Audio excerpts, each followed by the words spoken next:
Parece incrível, mas muita gente escreveu pedindo para eu fazer um aposto que você não sabe com o Mötley Crüe. E é exatamente o tema desse vídeo. Presta atenção porque eu vou contar umas histórias muito legais.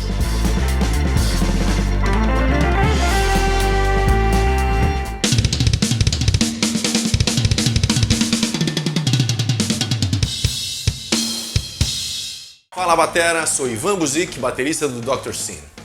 Vamos aproveitar esse tempo que a gente tem para ficar em casa e evoluir no nosso instrumento, sair da estagnação e subir de patamar? Você ainda não conhece meu curso de bateria online?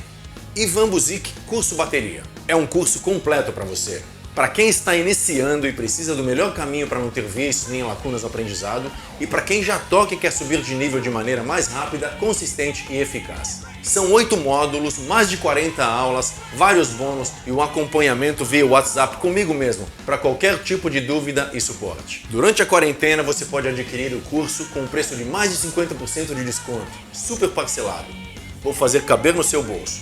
Agora é a hora. E além disso, seu acesso ao curso será vitalício, para sempre. Mas essas vagas com desconto são limitadas, então garanta logo a sua.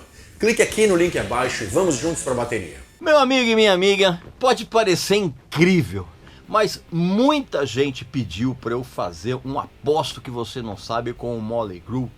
Desde aquele vídeo em que eu meti o pau naquele filmeco horroroso, o The Dirt, né?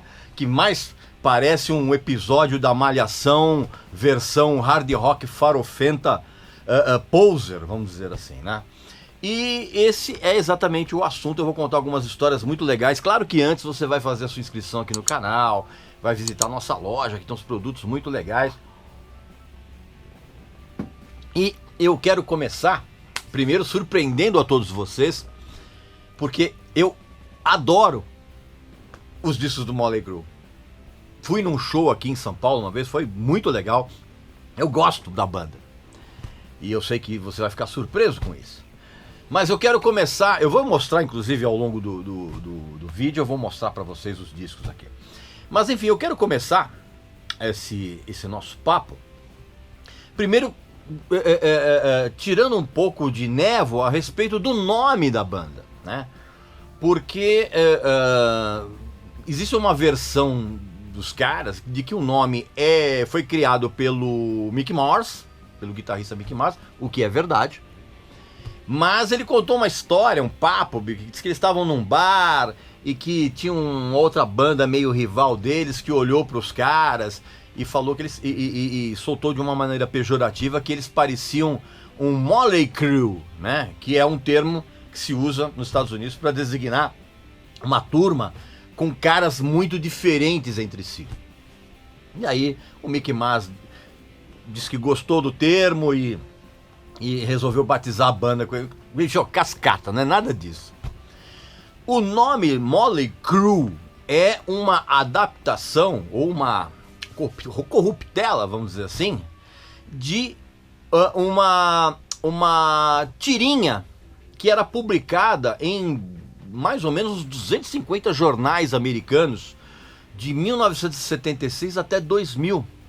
E o nome dessa tirinha era Mötley Crüe, mas não C-R-U-E, e sim C-R-E-W, né? Ou seja, a turma do Mötley. E ela era desenhada e roteirizada pela dupla Ben Templeton e Tom Foreman. E o Mick Mars adorava essa tirinha, cara. Então ele fez a adaptação do nome dessa tira, né? Então esquece aquele papo oficial, né, do encontro da banda do bar, com os outros caras que olharam, esquece isso, bobagem, veio da tirinha. Uma outra coisa também que é preciso deixar muito claro, é que aquele papo que o Tommy Lee convidou o Vince Neil e ele aceitou entrar na banda, é mentira, é cascata. Porque quando o Tommy Lee fez o convite para o Vince Neil fazer um teste para a banda, o Vince Neil recusou. Recusou porque ele estava numa banda chamada Rock Candy e ele só aceitou, aliás, não é que ele aceitou o convite, mas aí uns tempos depois ele viu que o Rock Candy não ia para lugar nenhum, cara. Tanto que inclusive os caras da banda estavam meio desanimados, já estavam tocando com outros projetos, tocando com outros caras, e ele viu que o Rock Candy não ia ter vida longa. E aí o que ele fez, cara? Ele entrou em contato com o Tommy Lee para perguntar se ainda havia vaga para vocalista. Então, essa é a verdade, coisa. O cara ele recusou e depois se ofereceu. Uma outra coisa também que pouca gente sabe é que o Nick Six, antes de entrar no Motley Crue, ele foi baixista de uma banda chamada Sister, cujo líder era o Black Lawless. O Black Lawless, aquele que depois montou o Wasp. Inclusive, nesse Sister já tinha o Chris Holmes, que também foi o guitarrista do Wasp. E o Nick Six ficou pouco tempo nessa banda, fizeram algum show só, porque ele brigava o tempo inteiro com o Black Lawless. Inclusive, teve uma ocasião em que eles tiveram uma briga, com troca de socos, e o Black Lawless despediu o Nick Six. E aí, então, veio o primeiro álbum do Motley Crue, que é isso aqui, ó. Too Fast for Love. Tá ok? Esse disco aqui, do jeito que nós conhecemos, ele é muito diferente do disco original. Porque o que acontece? Como ninguém queria assinar contrato com o Motley Crue, eles resolveram prensar umas 900 cópias da gravação desse disco e lançar por um selo meio mequetrefe que eles tinham criado ali, que era um tal de Leather Records. Só que o disco, ele era muito diferente, né? Ele tinha a capa, por exemplo, não era essa, era essa mesma foto, que inclusive é uma homenagem aos Stick Fingers dos Rolling Stones, né? Mais uma, né? Mas a capa era diferente, tinha um outro tipo de letra, outro tipo de cor. E a ordem das músicas era bem diferente do que a gente conhece aqui. E ainda tinha uma música chamada Stick to Your Guns, que essa música não está nesse disco, porque o que acontece? Nesse ínterim, eles conseguiram um contrato com a gravadora Elektra. E a Elektra contratou o Roy Thomas Baker, que era o produtor do Queen, né, do Night at the Opera, para regravar partes desse disco e remixar o disco. Então o que o Roy Thomas Baker fez? Ele fez isso e ele mudou a ordem das músicas e tirou essa Stick to Your Guns, que depois ela acabou sendo lançada como bônus, se eu não me engano, em 2003, num daqueles relançamentos do Motley Crue. Então assim, a versão original ela é bem diferente, ela tem uma mixagem muito mais tosca e rude, vamos dizer assim. Essa versão original, ela só foi lançada no Canadá, na época. Porque no período em que o Roy Thomas Baker estava trabalhando nesse disco, arrumaram uma turnê no Canadá. Então, como não tinha disco para vender lá, a gravadora mandou essa prensagem original para ser vendida no Canadá. Então, assim, de repente lá nos sebos, lá você encontra essa versão original, mas é muito rara e é bem cara. 2 meses depois, a Elektra lançou esse disco, né? Só que assim, foi um fracasso retumbante de vendas. Primeiro porque a gravadora não deu o menor suporte, não era a prioridade dos caras. Pra você ter uma ideia, a prioridade da gravadora na época era uma banda chamada Cold Chisel. Olha que absurdo, né? Só que depois que o Motley Crue lançou o Shout at the Devil, aí começou uma espécie de propaganda boca a boca, e esse disco voltou a ser vendido com uma regularidade maior, tá? E já que eu falei no Shout at the Devil, né? É exatamente o disco que saiu em 2003, tá? E o disco, cara, ele iria se chamar Shout with the Devil, tá? Ele só não foi denominado dessa forma porque na época, cara, o Nick Six tava mexendo com magia negra, né? Comprando aqueles livros Necromancer, aquela coisa toda. E ele morava na casa da Lita Ford, que tinha sido a guitarrista das Runaways. E começaram a acontecer uns fenômenos paranormais muito ruins na casa, né? Sabe, tipo talher voando, porta e gaveta abrindo sozinha. E aí o Nick Six ficou apavorado e ele aceitou a sugestão do empresário deles na época, que chegou pro cara e falou assim: meu, para de mexer com isso aí, que isso aí é coisa do mal, cara, não vai chamar o disco desse jeito. Então por isso que o título ficou Shout at the Devil e não Shout with the Devil, tá? Só para vocês saberem disso. Só que esse disco correu um risco muito sério de não existir, porque como houve um fracasso de vendas muito grande do Too Fast for Love, E eles tinham assinado um contrato por um disco só, que era uma coisa muito comum na época. Você assinava um contrato por um disco, se o disco fosse bem, você renovava esse contrato em outra forma. E aí a Elektra, cara, ela não estava afim de renovar esse contrato, e ela pensou seriamente em dispensar os caras. E o argumento, além essa venda muito fraca, foi que a Elektra, eles queriam manter uma certa imagem perante o mercado, de ser uma gravadora, de ter uma reputação artística, né? A Elektra tinha sido a gravadora do The Doors, a Linda Ronstadt e o Jackson Browning gravavam lá, então, né, eles tinham uma aura de respeitabilidade no mercado, que não tinha evidentemente nada a ver com o Motley Crue. Foi então que o empresário do Kiss, o Doc McGhee, entrou na jogada. Porque ele foi ver o show dos caras, ele viu que havia um potencial ali. E ele conseguiu convencer a Elektra a soltar mais um disco, enquanto ele botava o Motley Crue para abrir os shows do Kiss, que, para quem não sabe, e muita gente não sabe disso, é a banda que o Mick Mars mais detesta. Detestava e detesta, mas não tinha outro jeito, né? Você quer tirar o Mick Mars do sério? Faz qualquer comparação do Motley Crue com o Kiss. E também fala a respeito da peruca dele, cara, que ele fica louco. Ah, você não sabia? Pois é, o Mick Mars sempre usou peruca. É, meu amigo, minha amiga.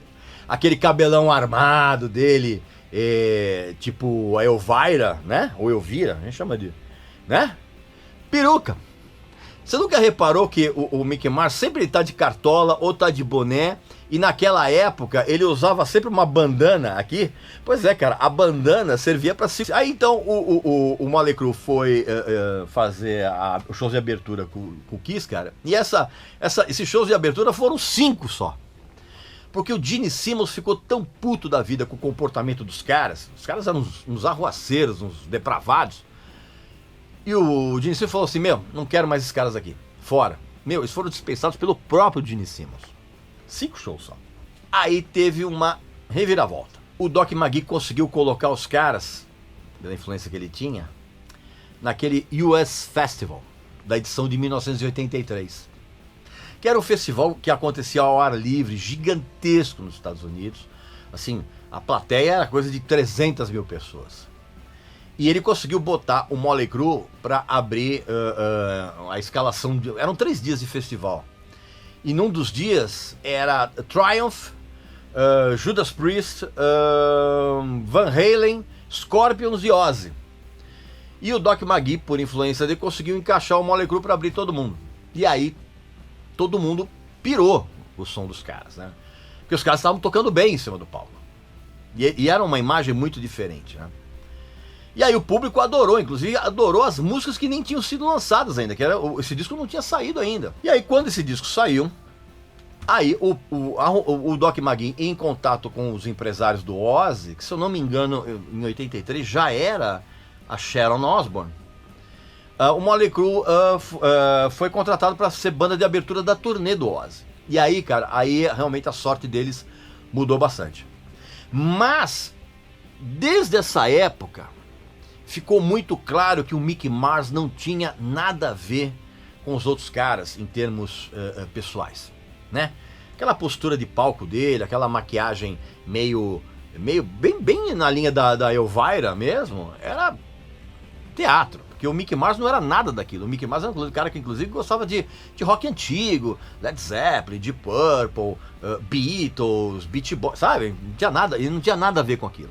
Nessa turnê, cara, começou a rolar muitas brigas entre o Mick Mars e o Nick Sixx por conta disso. E o Mick Mars, ele só não saiu da banda nessa época, estamos falando de 1983, 84. Ele só não saiu da banda nessa época porque ele viu que ele não tinha perspectiva nenhuma de entrar numa banda que já estivesse com a carreira consolidada, e muito menos que estivesse uma banda que tivesse uma carreira em ascensão, cara. Então ele foi ficando. Então teve aquele acidente com o Vince Neil e o Razzle, que era o batera do Hanoi Rocks, e o Razzle morreu, você sabe muito bem dessa história. E a partir dessa época, os caras do Motley Crue começaram a deixar o meu Vince Neil meio de lado, assim, sabe? Começaram a deixar aquele clima de camaradagem, já não existia mais. Esse disco aqui tem algumas curiosidades, cara. Tem uma música chamada Knockin' on Dead Kid, que ela foi inspirada numa briga que o Nick Six teve com os integrantes dos Hells Angels, né? Aquela gangue de motociclistas meio barra pesada. E no meio dessa briga, cara, ele acabou também socando uns outros motociclistas que estavam ali no bar, cara. E esses caras, cara, eram policiais disfarçados que estavam acompanhando a movimentação dos Hells Angels ali, cara. E aí o que acontece? Ele foi preso, ele apanhou muito, cara. Muito.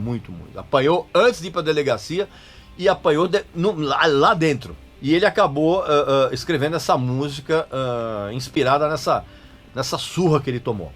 E se você pegar um bom par de fones de ouvido e você ouvir a faixa título do disco, que é Shout at the Devil, você vai notar no fundo que tem dois caras dizendo Jesus is Satan, né? Ou seja, Jesus é Satã. E esses dois caras são o Nick Six e o Tommy Lee. Aí, em 85, saiu o Theatre of Pain, tá? Que esse disco iria se chamar Entertainment or Death, porque o Nick Six, que é um cara razoavelmente culto, ele na época ele estava lendo muito a respeito da relação que existe entre teatro, cultura e política, né? Inclusive ele tinha comprado um livro que é o Teatro da Crueldade, do Antonin Artaud, e também lendo a respeito de como os menestréis na Idade Média eles eram executados caso eles não agradassem aos reis. Então ele ficou com isso na cabeça e serviu de inspiração para algumas músicas desse disco aqui. E foi aqui que a gente percebe, talvez o fã mais retardado não tenha percebido isso, mas a gente percebe que tem um polimento aqui nas canções em relação ao Shout at the Devil. Isso porque o Nick Six, que é um grande como é que eu vou dizer? Um grande não, ele é um cara metido a estrategista. Ele sempre teve em mente, cara, que a banda tinha que ter aquela imagem de bad boys, mas as canções tinham que ter um verniz pop o suficiente para poder tocar nas rádios. E isso é o que a gente ouve nesse disco aqui. Esse disco aqui teve um problema muito sério, cara, porque todo mundo tava muito chapado de álcool e cocaína. Com exceção do Mick Mars, cara. O Mick Mars era o cara que conseguia manter uma certa sobriedade no estúdio. Tanto que, inclusive, tem um episódio que também muito pouca gente sabe. Eles estavam gravando esse disco e tá todo mundo muito chapado, cara. E o Mick Mars estava lá fazendo umas bases. E aí, no estúdio ao lado, tinha um guitarrista gravando um disco dele também. E esse guitarrista entrou na sala onde o Motley Crue estava gravando para pedir um pedal emprestado. Cara, quando o Mick Mars olhou o guitarrista, cara, o Mick Mars simplesmente ele ajoelhou e começou a fazer reverência, cara. Porque o guitarrista era o Jeff Beck. E o Mick Mars adorava Yardbirds. Uma outra coisa também que pouca gente sabe, cara, esse é o disco que o Nick Six e o Vince Neil menos gostam na discografia inteira do Motley Crue, cara. Esse disco, inclusive, custou na época uma fortuna, cara. Custou $200 mil. Era uma fortuna na época. E os dois não gostam muito desse disco. Talvez porque é um som realmente bem mais polido. Eles estavam muito chapados. Inclusive, eles tiveram um problema muito sério, cara. Porque como eles estavam o tempo inteiro chapados, o processo de criação de músicas era muito lento. E, inclusive, faltou espaço para um disco inteiro nas canções que eles tinham mostrado. Por isso que eles resolveram reaproveitar duas músicas. Uma delas era Smoking in the Boys Room, que era uma canção de um grupo chamado Brownsville Station, muito legal inclusive, que a banda vinha sempre tocando nos ensaios, assim, mas eles nunca tinham aproveitado isso, nem nos shows. E como estava faltando espaço no disco para colocar mais músicas, eles resolveram reaproveitar esse tema que eles ensaiavam e também pegaram uma música que tinha sido deixada de fora do Shout at the Devil, que era uma música chamada Hotter Than Hell, que o Mickey Mars sempre detestou o Kiss, cara, ele falou, cara, não vamos botar uma música chamada Hotter Than Hell, cara, que é o nome do disco do Kiss, eu detesto essa banda, não sei o que, não quero nem lembrar disso. E a solução foi mudar uma parte da letra e chamar a música de Louder Than Hell, que acabou entrando no disco porque não precisava, estava faltando espaço. E esse processo também era tão lento que nesse disco aqui surgiu a primeira balada do Motley Crue, que é Home Sweet Home. E essa música ela surgiu, cara, quando o Tommy Lee, num intervalo de gravação, cara, ele foi para uma outra sala do estúdio que não tinha um piano. Ele começou a tocar uns acordes ali, que eram os acordes de Home Sweet Home. E o Nick Six viu aquilo, entrou, começou a murmurar alguma coisa e resolveram gravar a música. Só que não tinha letra. E a letra da Home Sweet Home é uma letra bem normalzinha, né? Bem medíocre. Cara, a letra demorou 2 semanas para ser composta completamente, cara. De tão chapados que os caras estavam. Os caras demoraram 2 semanas para escrever aquilo. E um exemplo de como os caras estavam tão chapados naquela época, cara, que na ocasião que eles foram gravar um clipe de Home Sweet Home, em que eles mesclaram cenas reais de shows com outras cenas deles simulando os shows, né, sem plateia, nos intervalos, cara, o Nick Six, ele ia para debaixo do palco, onde eles estavam fazendo a filmagem, e ele passava horas conversando com um cara lá, né, falando da vida dele, não sei o que, bababá, sabe? E aí teve um dia, cara, que um dos roadies descobriu que o Nick Six estava lá embaixo do palco e era a vez dele gravar as cenas. E o roadie chegou e falou, ô Nick, é a tua vez de gravar. E o Nick, ele tava tão entretido na conversa que ele falou, cara, já vou, daqui a pouquinho eu vou, deixa eu terminar o papo aqui com o meu amigo, eu já vou. E aí o roadie virou pro Nick e falou, meu, não tem ninguém aqui com você, cara. O cara tava tão louco que ele passava horas e horas conversando com alguém que não existia. Aí depois veio o Girls, Girls, Girls, em 1987, né?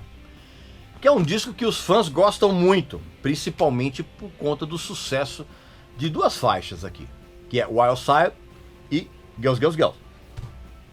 Só que a confecção desse disco aqui, cara, foi um parto muito difícil e muito dolorido para os caras da banda. O Nick Six, ele teve um bloqueio criativo, cara, que ele não conseguia compor nada pro disco. Pra você ter uma ideia, a primeira coisa que ele compôs, cara, foi essa música que tem aqui, chamada Nona. É uma música curtinha. Porque no dia anterior, cara, a avó dele tinha morrido. E ele adorava a avó. E ele se culpava pelo fato de que ele nunca mais tinha procurado saber dela. E ele compôs essa música e aí de uma certa forma acabou rompendo um pouco esse bloqueio que ele tinha. Tanto que inclusive ele comprou um livro de um escritor chamado Bernard Falk. Ele comprou um livro chamado 5 Years Dead, um livro de 1937, que não só inspirou a canção que tem aqui, como também ele usou muito do que estava escrito ali, cara, para escrever versos das outras canções. E é engraçado porque eles mesmos admitem isso, que se não fosse pelo enorme sucesso dos clipes de Wild Side e Girls, Girls, Girls na MTV, muito provavelmente a banda teria acabado no final da turnê desse disco, cara. E tem uma outra história muito curiosa. Nesse período aqui, o Nick Six, ele foi convidado para produzir o disco de estreia de uma banda da gravadora Geffen. E assim, o convite foi oficial. E ele, como ele tava... A coisa da morte da avó dele deixou o cara muito pirado. Ele falou, cara, eu preciso parar de beber e preciso parar de cheirar. E ele entrou numas de que ele e a banda iam realmente se desintoxicar. Ia todo mundo ficar limpo. E aí ele recebeu esse convite para produzir o primeiro disco dessa banda. E ele falou assim, não, cara, eu não vou conseguir, assim, o meu foco agora é o Mötley Crüe e esse processo de desintoxicação. Eu preciso me limpar. Então eu não vou conseguir produzir o disco dessa banda. E ele recusou. Sabe qual era o disco, meu amigo? Minha amiga.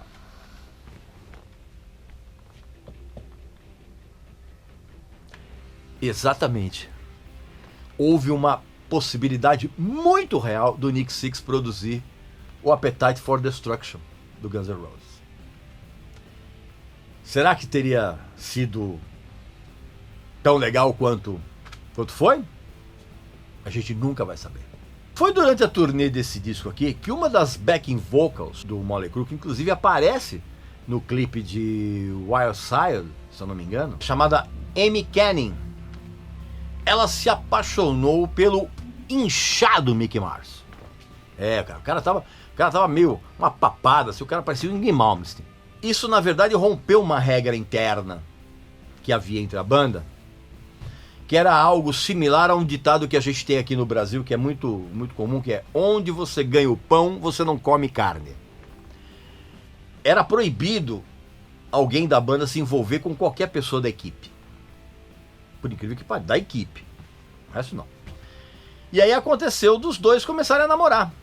Cara, quando eles romperam essa regra, aí houve um novo boicote, né? O pessoal tava boicotando o Vince Neil por conta daquele problema, daquela tragédia que matou o Razor. Aí o restante da banda começou a boicotar o Mick Mars e a Amy, a ponto, cara, dos caras despejarem bebida e comida dentro da bagagem dos dois. Incrível, né?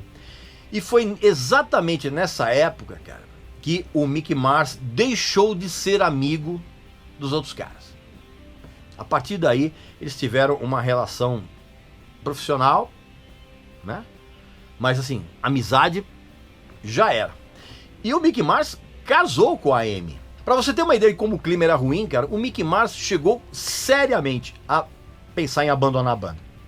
Mas aí, ele falou, vou fazer o que da vida? E acabou se conformando em continuar, mesmo dentro dessa atmosfera muito ruim, esse clima muito ruim de boicote. E já que eu estou contando essas histórias de bastidores, nada melhor do que indicar este livro espetacular, que é o The Dirt, do Mötley Crüe, ó, lacradinho e tal, e anunciar também que nós temos uma parceria agora com a editora Belas Letras, e você pode adquirir esse livro aqui com um desconto sensacional. Basta que você clique no link abaixo aqui na descrição do vídeo e ao efetuar a compra desse livro, você pode usar um cupom de desconto exclusivo do nosso canal. Basta escrever nele Regis Tadeu Indica. Tudo junto, em minúsculas, e você vai ter 20% de desconto automaticamente, tá? Exclusividade do nosso canal.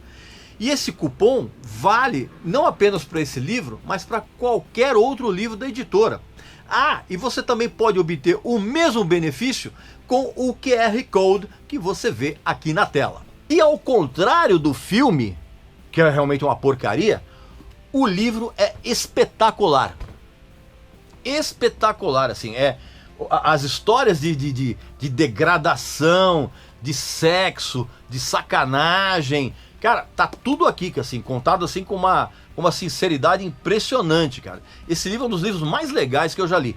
Então você aproveita que você clicando aqui, você consegue comprar esse livro da editora Belas Letras com 20% de desconto. Não deixe de fazer isso, cara, porque esse livro aqui é simplesmente sensacional.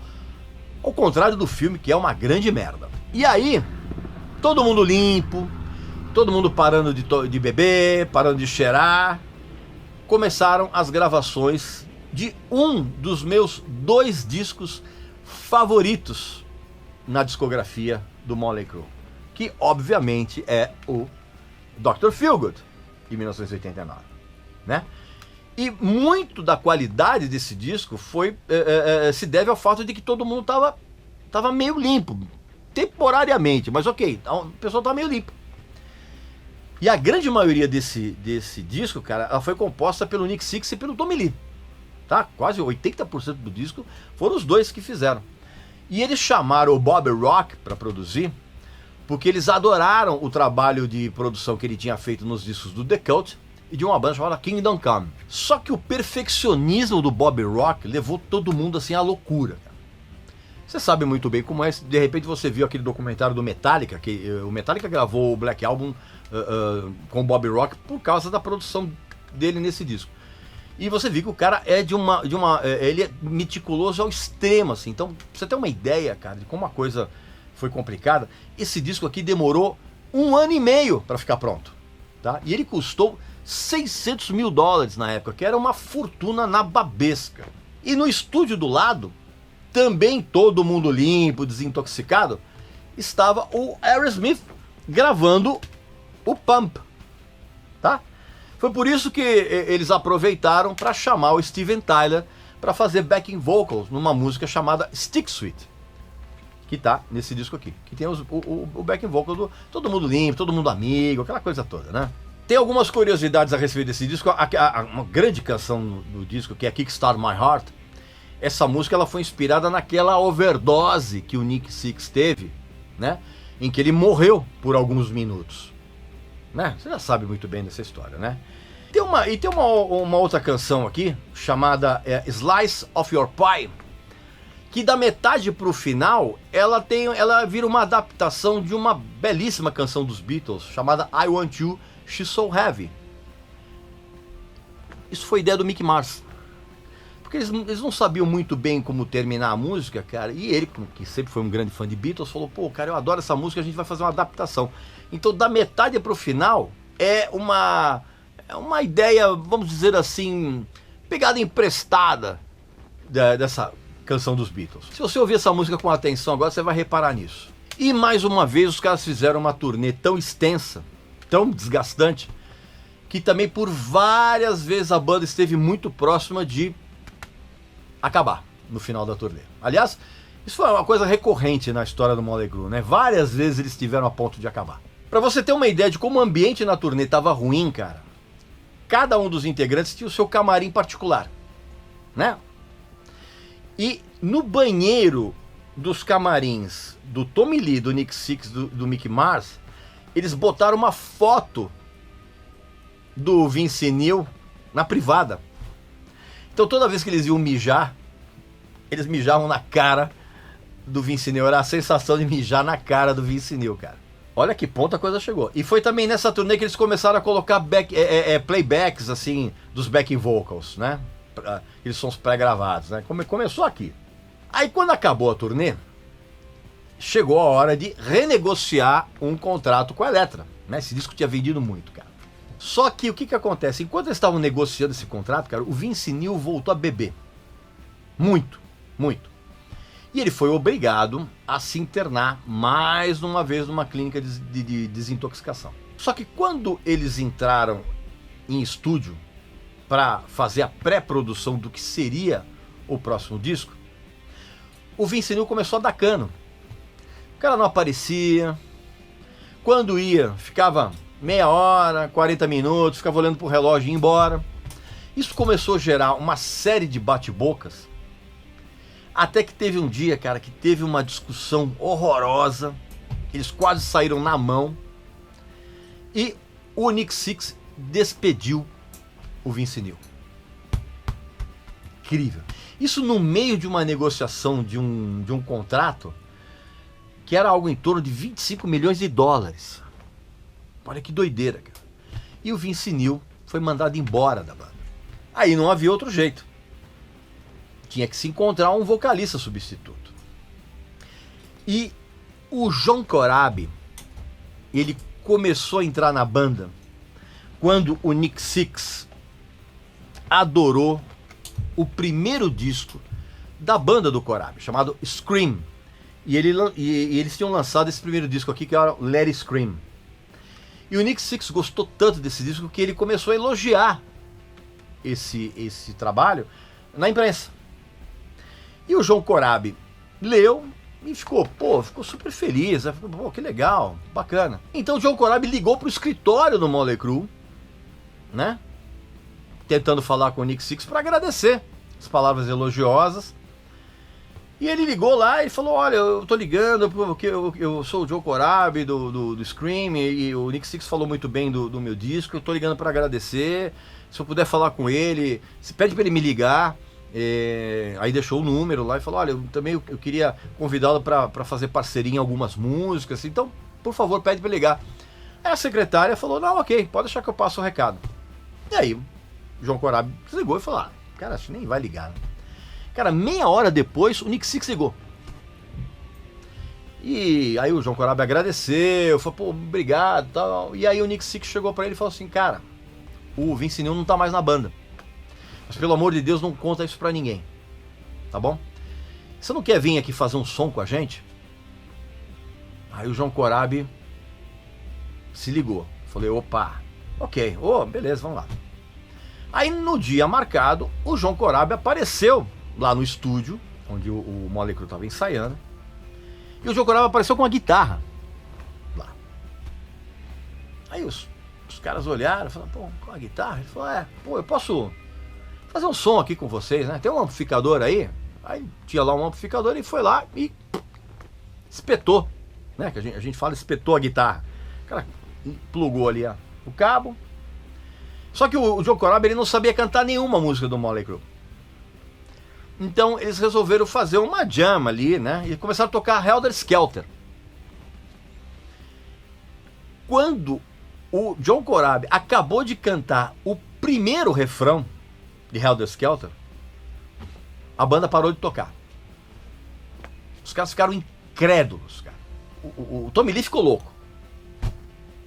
Ele dentro dele ele falou, esse é o cara. Depois do primeiro refrão.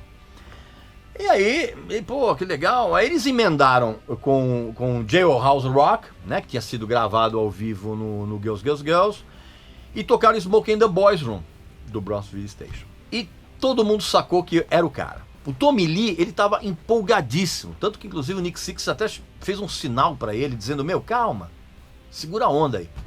O Tommy Lee ficou louco, porque ficou realmente uma sonoridade muito legal. E aí acabou a jam session ali e o Nick Six falou, a gente vai testar uns outros caras aí.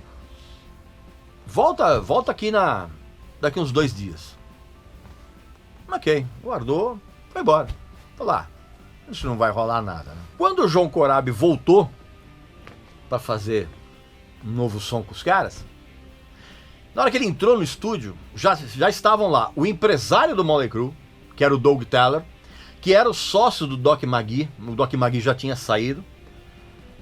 Dava o Doug Taylor e tava um advogado da banda, que começou a conversar com o Joe Corabi, assim, detalhadamente, assim, um papo assim que o João Corabi não entendeu absolutamente nada. A única coisa que ele conseguiu entender é que havia uma cláusula que o cara que substituísse o Vince Neil ia ganhar um salário de $10 mil por semana. Salário.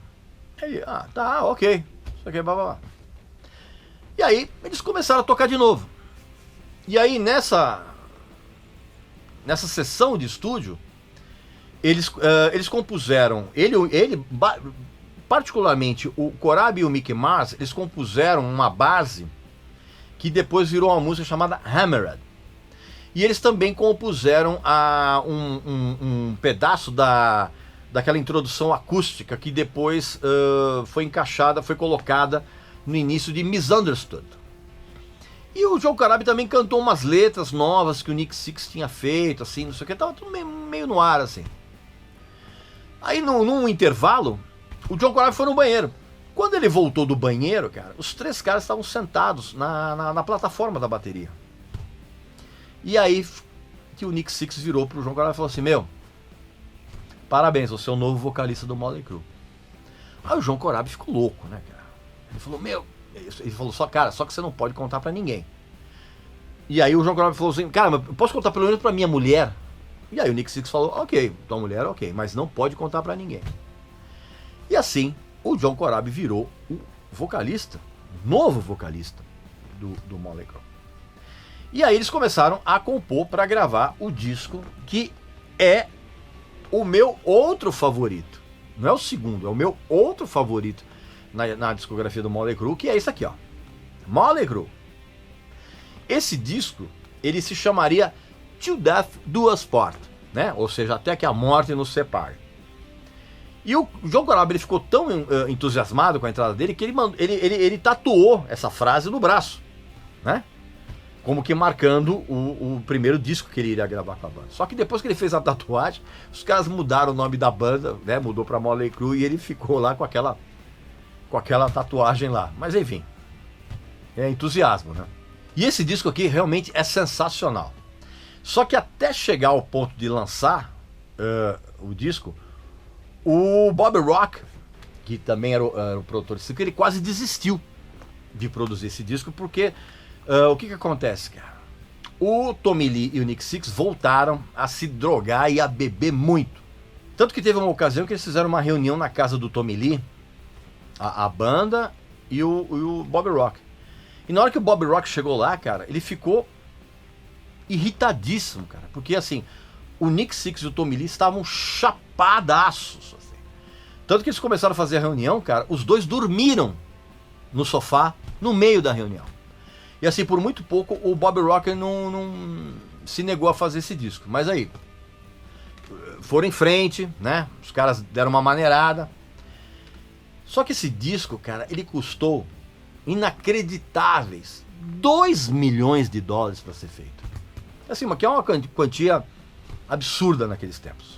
Aí eu vou aproveitar esse vídeo para trazer mais uma promoção para você, meu amigo e minha amiga, que é o relançamento do Diários da Heroína, do Nick Sixx, que está em pré-venda no site das Belas Letras. E você clicando aqui também no nosso link aqui embaixo, ou utilizando o QR Code, você pode também ter 20% de desconto na compra do livro do Nick Sixx, que foi lançado há 10 anos atrás aqui no Brasil e tem agora um relançamento super caprichado, com a capa nova, com pôster, com um paper toy para você montar, tem inclusive fotos inéditas e tem capítulos inéditos. Por quê? Porque já faz mais de 10 anos que o Nick Sixx está limpo e essa fase também está incluída no livro. Então não perca essa oportunidade também. Não esquece, claro, pelo amor de Deus, não esquece.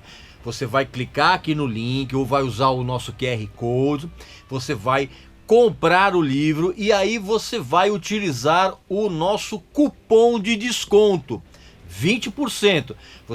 Você vai lá no cupom e você escreve Regis Tadeu Indica, tudo junto, tá? Não vai separar, porque só assim você vai ter esses 20% de desconto. Se você não usar o cupom de desconto e preencher direitinho com Regis Tadeu Indica, você vai pagar o preço normal do livro. E é obviamente que não vale a pena. Até porque esse desconto é exclusivo do nosso canal.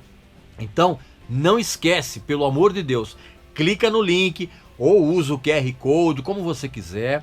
E aí, na hora que você efetuar a compra, você utiliza o cupom de desconto. Escreve lá, Regis Tadeu, tudo minúsculo, tudo junto. E aí sim, você vai ter esses 20% de desconto. Expliquei direitinho? Não vai fazer burrada, hein? E aí, cara, quando esse disco foi lançado, ele começou a ir muito mal de vendas. Muito mal. E aí começou a bater o desespero. Quando chegou a hora de fazer a turnê, cara, esse desespero se multiplicou. Porque, por exemplo, no primeiro show que eles fizeram, que foi em Tucson, no Arizona, num local para 15 mil pessoas, eles conseguiram vender 4 mil ingressos. No dia do show, o Nick Sixx foi para uma rádio e no programa ele disse o seguinte: pessoal, como a gente vai começar a turnê hoje, aqui em Tucson, todo mundo que aparecer na porta da rádio no final do programa, eu vou colocar como convidado da banda, vocês vão assistir o show de graça. E o Nick Sixx, quando acabou o programa, ele falou, cara, devem ter mais ou menos umas 4, 5 mil pessoas na porta, esperando, né? para ser beneficiado com esse convite. Na hora que ele estava saindo da rádio, ele notou um silêncio, cara, absurdo. Na hora que ele abriu a porta, na calçada, tinham 2 pessoas. 2 moleques mexicanos. Aí, meu amigo, minha amiga, Nick Sixx chegou e falou assim, cara, a gente se... Mesmo esse disco sendo o favorito em toda a discografia do Motley Crue, por parte do Nick Sixx e do Tommy Lee, foi um fracasso retumbante. Os caras foram abandonados pela gravadora, os caras foram abandonados pela MTV, principalmente depois de uma entrevista desastrosa que aconteceu, cara, que o Nick Sixx saiu no meio da entrevista, indignado. Eu vou colocar o link aqui dessa entrevista, cara, que fez com que eles fossem realmente considerados persona non grata pela MTV. Cara. E pior, né, cara, eles estavam no meio de um cenário musical completamente diferente. E conforme os shows iam acontecendo, cara, o público era cada vez menor. Tanto que chegou no meio da turnê, cara, o Motley Crue estava tocando em uns clubes para 70 pessoas, 100 pessoas, em clubes. Aí, eles tiveram que cancelar todo o restante da turnê, voltaram para casa e eles ainda tentaram compor novas músicas que de uma certa forma trouxessem o antigo som do Motley Crue de volta. Inclusive junto com o Bob Rock nesse processo. Tinham 2 músicas, uma chamada La Dolce Vita e a outra era The Year I Lived in a Day. E eram canções bem legais. Só que o que acontece, cara? O Nick Sixx deu uma surtada no meio desse processo e despediu todo mundo. Despediu a equipe técnica, despediu o próprio Bob Rock, foi dispensado. E essas 2 músicas foram engavetadas. Não sei se elas existem por aí. Se elas tiverem algum áudio aqui, eu vou colocar aqui para vocês. Mas até hoje eu não vi. Dispensaram também o empresário e trouxeram um cara chamado Alan Kovac, que tinha sido um dos responsáveis por ressuscitar as carreiras do Duran Duran e do Meatloaf. Primeira coisa que esse novo empresário falou era: manda embora o John Corabi e traz o Vince Neil de volta. Só que o Nick Sixx e o Tommy Lee, eles se recusaram a fazer isso. Eles continuaram a trabalhar em novas canções, né? Coproduzidas agora pelo Nick Sixx e pelo Tommy Lee, e pagando essas gravações, que é do próprio bolso. E eles começaram a fazer um som, cara, que era uma espécie de... como é que eu vou dizer? Uma espécie de um grunge eletrônico. Muito estranho. E sem as guitarras do Mick Mars. Que o Mick Mars achava aquilo uma coisa ridícula. E aí, cara, o clima começou a ficar muito pesado, cara. E os caras começaram a cobrar o John Corabi pelo fracasso do disco Motley Crue.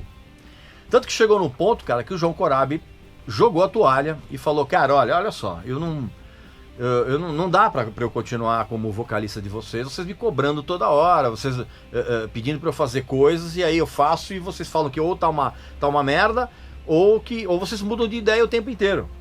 Então, assim, ele jogou a toalha.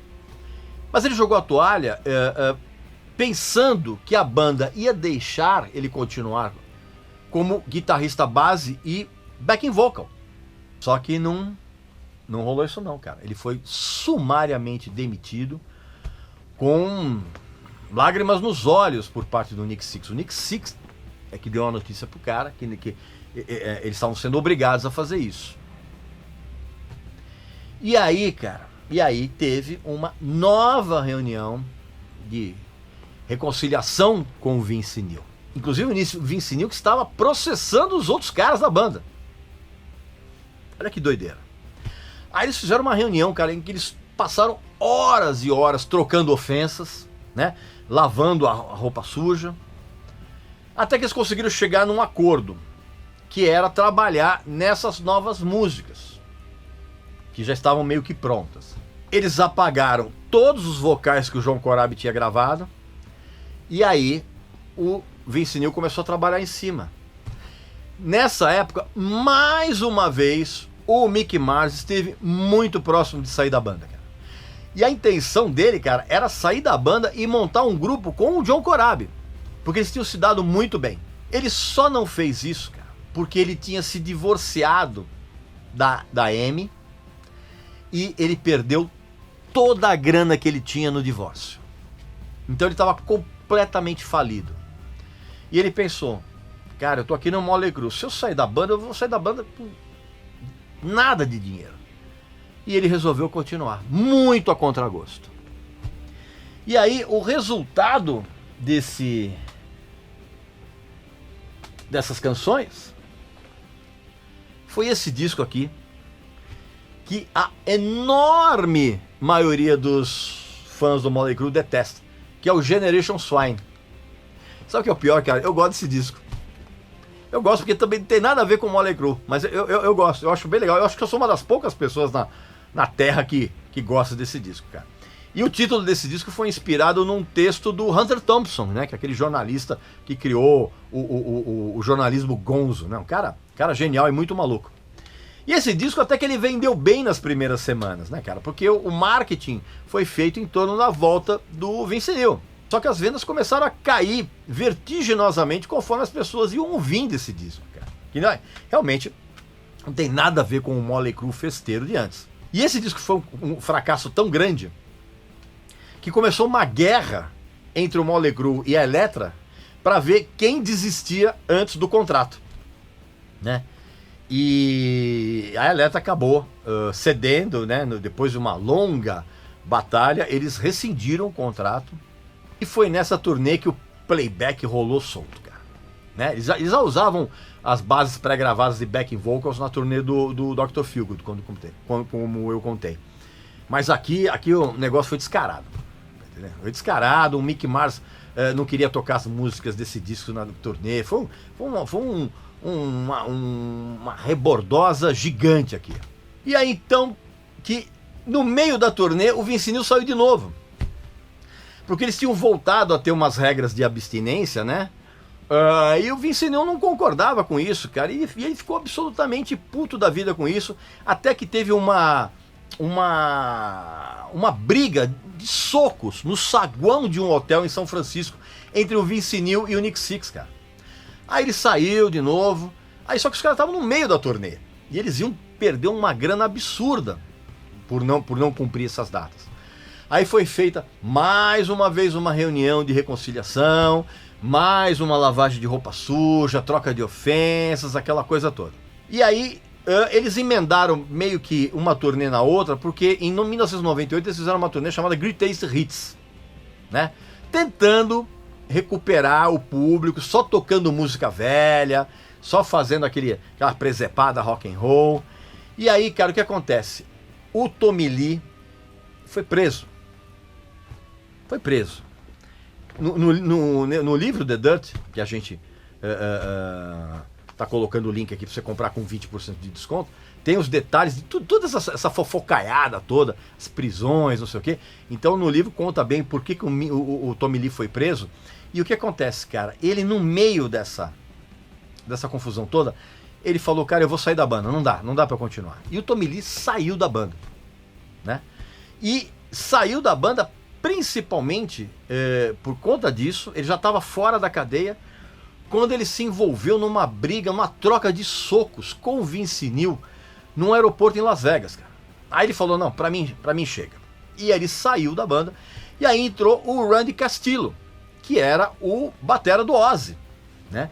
E com o Randy eles gravaram esse disco aqui, que eu acho muito legal, chamado New Tattoo. E aí, para fazer a turnê desse disco foi um problema, cara, porque o Randy Castillo ficou doente, né? Ele teve aquele câncer que acabou matando o Randy Castillo. E eles tiveram a ideia, que eu acho incrível, assim, de chamar uma garota para tocar bateria. Então a turnê do New Tattoo, na verdade, foi feita pela Samantha Maloney, que era a batera do Hole, que era o grupo da Courtney Love. E eles gravaram um DVD, cara, que pra mim é um dos DVDs mais divertidos de todos os tempos. Pra mim é o DVD favorito do Motley Crue, que é esse aqui, ó. O Lewd, Crude and Tattoo. Cara, esse DVD é sensacional, cara. E a Samantha Maloney aí tocando, e tocando muito bem, tá? Um show divertidíssimo. Aí teve uns boatos de que ela foi mandada embora da banda porque ela acabou se envolvendo com o Nick Sixx, e o Nick Sixx era casado. E assim, os dois, ela nega isso, né? Mas esse boato foi muito forte, cara. Mas enfim, isso aí é mais fofoca do que outra coisa, né? E aí, depois, você sabe muito bem que o Tommy Lee voltou pra banda, né? Aliás, ele voltou pra banda porque a carreira solo dele foi um fracasso retumbante. Senão ele não voltaria. Ele pediu pra voltar e eles acabaram gravando o último disco de estúdio que eles fizeram, que é o Saints of Los Angeles, né? Que é um disco razoável. Enfim, meu amigo e minha amiga, esses então foram algumas historinhas aqui, alguns detalhes que eu imagino que você não saiba a respeito do Motley Crue. Não esquece de fazer a sua inscrição aqui no canal, visitar a nossa loja que tem uns produtos bacanas. E eu volto muito em breve aqui com mais um vídeo para vocês, tá bom? Um abração e saúde para você, para sua família e para os seus amigos.